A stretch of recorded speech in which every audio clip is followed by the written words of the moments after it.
Yo, yo, yo, welcome back to another LKB YouTube video. It's your boy, of course, LKB, and we are back here with another reaction video. Today, I'm actually going to be reacting to Spaces Way Scarier Than You Think. I mean, I like space videos, I like all these nature videos, so it actually goes hand in hand and makes it quite entertaining and all of that good stuff. Yeah, let's get right into it. I hope the audio is fine. I think it On is. February 7th, Oh, wait, 1984, it's quite loud. 317 miles above Earth, Bruce McCandless pushed away from the space shuttle and into the history books, taking the largest first step in human history. Damn. While Neil Armstrong's small step was a giant leap for mankind, Bruce McCandless's first test of the manned maneuvering unit was a plunge into infinity. That's insane. Low key. Big. In size, obviously, but also in the way that it stirs our imaginations. The very concept of nothing. Where'd you go, Sods? Bro, you were there for ages, man. Space is anything. It's a whole lot of nothing. Potentially infinite nothingness. But at the same time, teeming with monstrous structures and energies beyond human comprehension. Filaments made up of thousands of clusters of galaxies. That's great. Do you lot believe in the fucking moon landing? I see loads of people not believe in the moon landing anymore, bro. It's kind of crazy. Hundreds of billions of stars. Areas of space so dense and massive that the rules of physics entirely break down. Damn.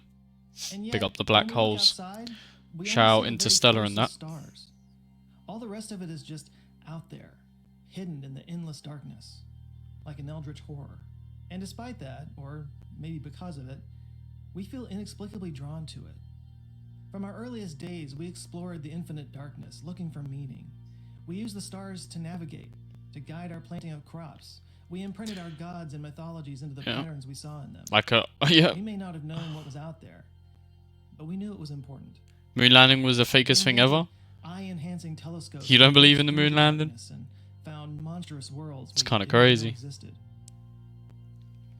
And now in the modern era, we've taken our first tentative steps into that void by packaging ourselves in suits and machines that simulate the conditions on Earth. That is so cool, by the way.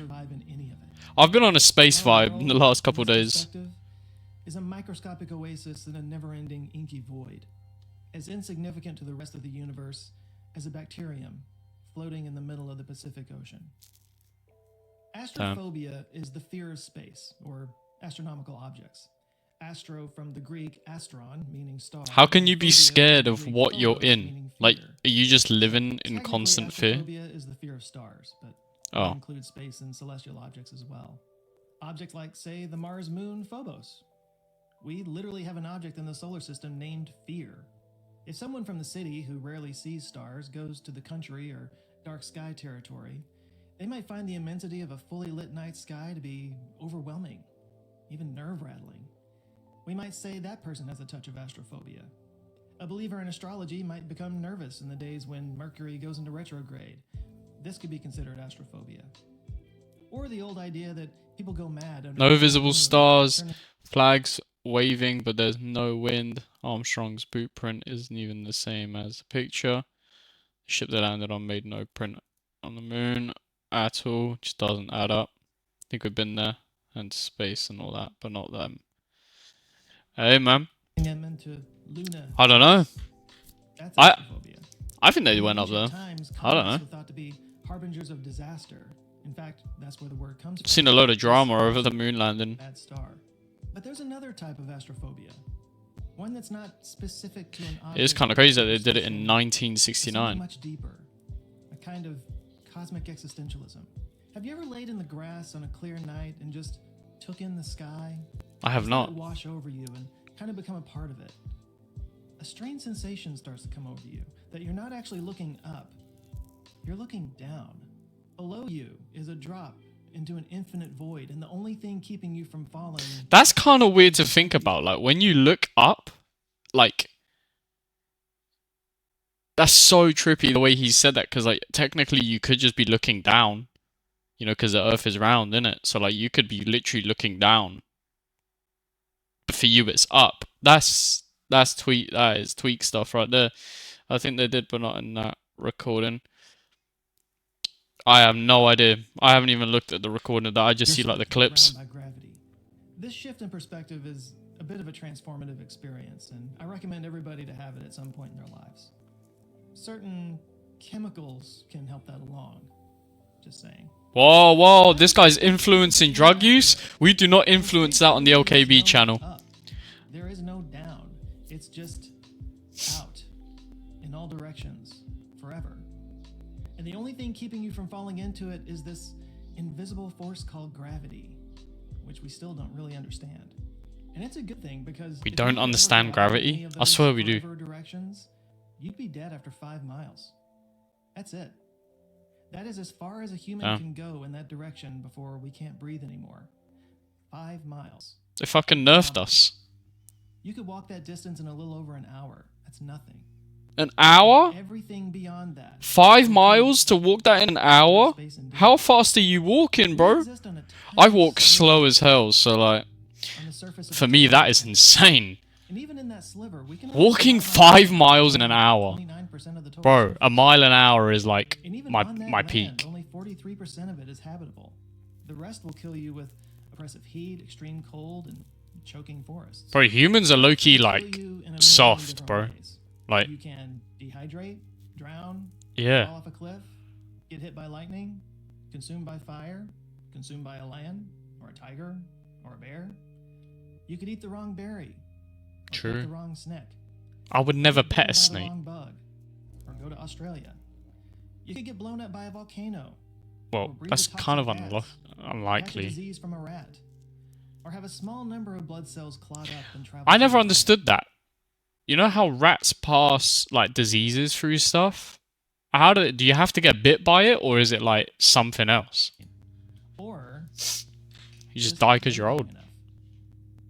One way or the other, the Earth always wins.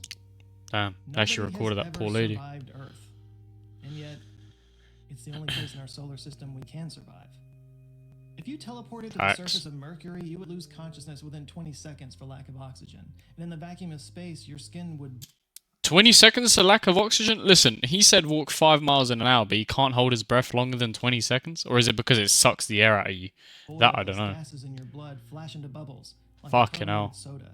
Hell no, bro. That'd be so painful. Side, your body would bake on the 800-degree surface. Would you even feel that? On the shadow side, it's immediate frostbite at negative 290 degrees. Alright. If you went to the surface of Venus, you wouldn't have time to suffocate from the lack of oxygen because you would immediately burst into flame from the 867-degree air temperature, while simultaneously being crushed by an atmospheric pressure 92 times higher than here on Earth. They got a picture of this, bro, but they can't get... submersible, but on fire. We'll know about that Mars, one. You might have a relatively warm day, but you'd still suffocate. There's only 1% of our air pressure. One day. Almost none of it is oxygen. So you'd get the worst case of the bins imaginable and then pass out. Teleporting to the surface of Jupiter would be difficult because there's no real surface on Jupiter. Just thick atmosphere that gets thicker as you go down until it turns into liquids and solids and states of matter we don't even understand. That's so weird to think about. Until you were crushed into a diamond. Somewhat the same thing on Saturn, but the center. ammonia clouds would scorch your lungs first. Neptune and Uranus are so far away from the sun that the hydrogen atmosphere freezes solid. That's why they're called ice giants, which is what you would be within seconds of going there. That makes no sense though, like that has nothing in there, it's just gas. It vitrifies. All like in a ball because of its gravity is kind of interesting, isn't it? Our sense of scale about space is completely skewed because you can't really image it. To show it remotely at scale, you wouldn't really be able to see we cannot. anything. It takes 8 minutes for light to travel from the sun to the Earth. 8 minutes. It takes light about 8 hours to reach the outer edge of the Kuiper Belt and leave our solar system. Bam. So one light day is 3 times longer than the radius of our solar system. One light year is 365 times that long. Our closest star is 2.24 light years away. So that's quite far. Is around 450 light years away. The farthest star that you can see with the naked eye is V762 Cassiopeia, a supergiant star approximately 16,000 light years away. While we're looking at the Milky Way, we sit about halfway between... So what's the North Star? Is that like a sun? Or am I like tweaking? Because the sun is a star, right? So what's the North Star? Is that just a very distant sun? I don't know. I feel like that might be a stupid question, but I have no idea. The center and the edge. Let me know in the comments, I guess. It would be 25 to 28,000 light years, making the radius of the Milky Way about 50,000 light years. roughly 100,000 all the way across. These distances are ridiculous. Yeah, but I that's mean, nothing compared can't to even the distance comprehend between that. galaxies. The closest galaxy is Andromeda, which is 2.5 million light years away, Fuck. 25 times the length of our galaxy. We're part of the local group of galaxies, roughly 10 million light years across. And that is inside the Virgo supercluster, which contains 100 galaxy clusters and made up of 10,000 galaxies. But this is mind-blowing, bro. 10 million light years. This is actually That mind-blowing. is part of the Laniakea supercluster, including the Virgo supercluster and the Hydra Centaurus supercluster, that are all flowing toward a region known as the Great Attractor. What? It's 500 million light years across. Laniakea is one of the superclusters that makes up the Pisces-Cetus supercluster complex. It's a galaxy filament 1 billion light years long. We're in that right now. The cosmos breaks down into filaments and voids, including the Boötes void, which is 300 million light years across. You don't want to go there. Pure emptiness. Beyond this is the cosmic web.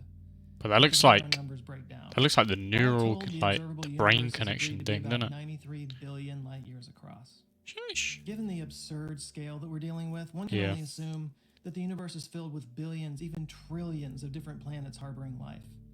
If there is even a millionth of a percentage chance that life could evolve in another star system, the number would still be, well, astronomical. Arthur C. Clarke once said, quote, "Two possibilities exist. Either we are alone in the universe, or we are not. Both are equally terrifying." If the universe is teeming with life, that would mean that it's filled with potential hidden threats all around us. But it would also mean that we are not special. We do not have some privileged place in the universe. We are not the universe experiencing itself.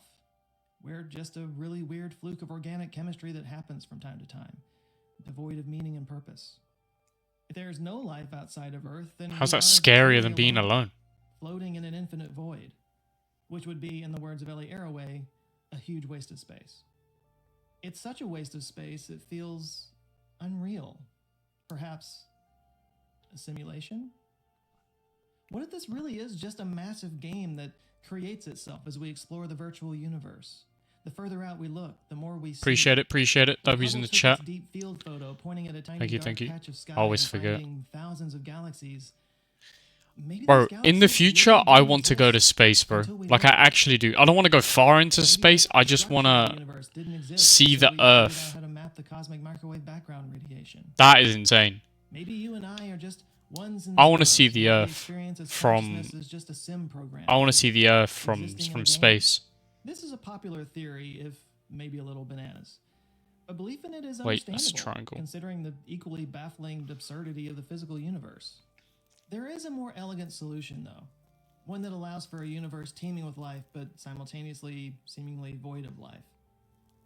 But it's no less existentially terrifying. But this actually gets in my head, because, like... Speaks to the idea that basic life like single-cell right now, you're, like, in space. Barriers that prevent it from existing everywhere. It actually is, like... Some think the great filter occurs before intelligent life. It's insane. For example, the evolution from single-celled organisms to multicellular organisms, that might be a great filter. After all, the Earth is 4.5 billion years old, and single-cell life began relatively early, some believe around 500 million years. Damn. But it wasn't until 1.6 billion years ago that multicellular life arose on Earth, meaning it took 2.5 billion years for life to make that jump. Perhaps this is such a remarkably rare event that it could be considered a great filter. Others suggest the great filter Like, we're here right now because that bacteria decided to fucking... you know, go crazy. Space is under the ocean, not above. Technically, you're right. Whoa! Imagine.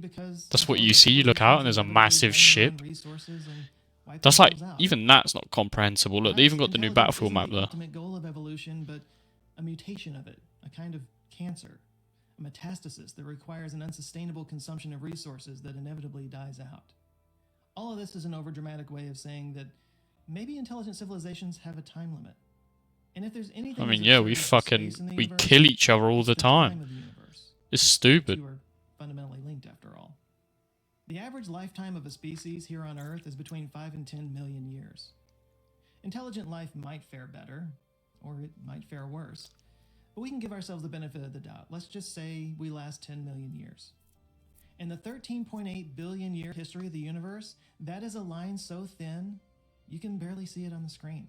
Damn. Even if life was common. We are Even irrelevant. if intelligent life were common. Even if every single star system in the universe were capable of creating intelligent life at some point before that star system dies out, it is entirely plausible that all of those civilizations. Why do you think we can go up but can't go down? Different windows in the universe. Because you. Never knew What do you that mean? others ever existed. We, in our tiny, inconsequential oasis of the universe, are only here for a fleeting amount of time. And all we have is each other against the vast, consuming darkness. I don't know, bro. It is kind of crazy.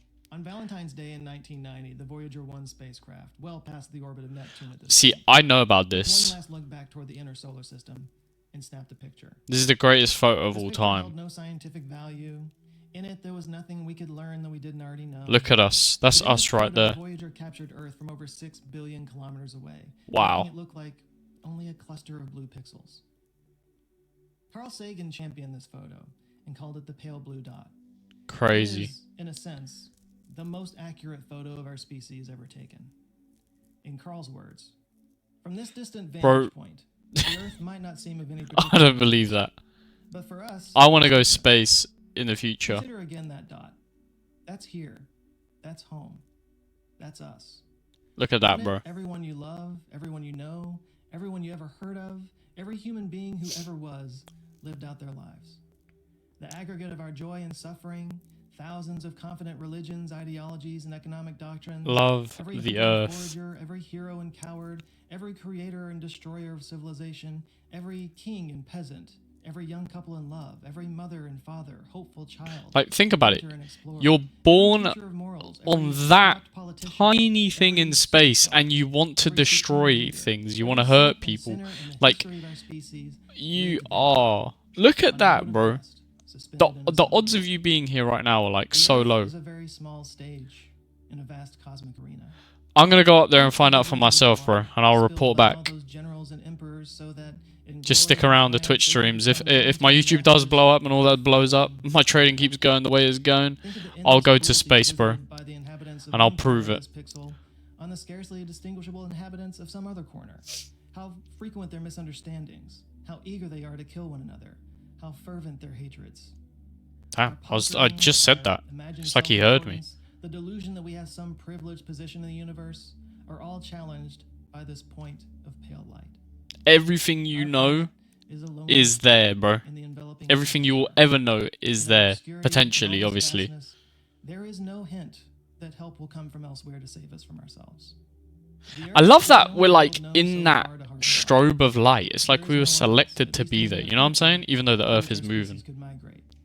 Visit, yes. Settle, not yet. Like it or not, for the moment. You know how the Earth is like moving through space with the sun, like going towards that thing? How the fuck do the satellites move along with it at that speed? Is it because of the Earth's gravity pulling it along? I never thought about that.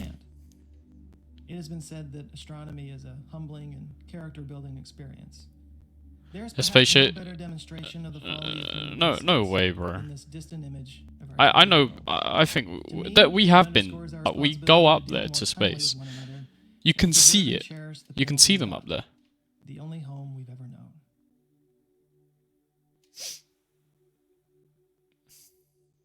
Space is scary, and yet we are drawn to it.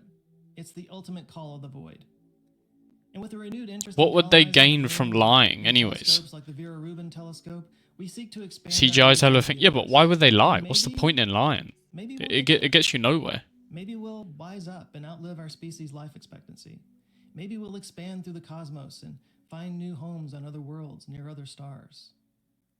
Because in an infinite I'm pretty sure you can get your own weather balloon and fucking see for yourself as well. But I mean, bro, this is insane. And it's not scary, I don't think. Okay, this is going into the ad. Shout out to the video, obviously. Phenomenal video. It's insane. I mean, Space is insane. I love space, of course. The video is going to be in the description of this one. I always link the original one. Joe Scott uploaded this a month ago. I don't know when I'm going to upload this, but it's been your boy LKB. And if you do like these reaction videos, make sure you do hit that like button, the subscribe button, and I'll keep it up. Also, drop a comment, all of that beautiful stuff. And yeah, I'll catch you on the next one.